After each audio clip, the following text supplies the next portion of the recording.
parecchie considerazioni da fare su Sassuolo Monza 1-2.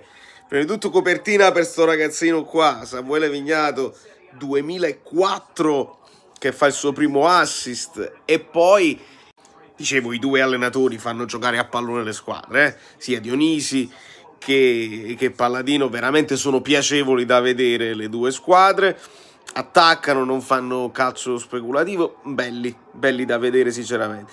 Berardi, segnalato un rigore, quando si parla del Napoli, visto che ci serve un rigorista, riuscirà il nome di Berardi al 100%. L'arbitro ha fatto un macello dai rigori, fallo di mare, poi non c'era, poi c'era il calcio, il fuorigioco, ha fatto un macello assoluto.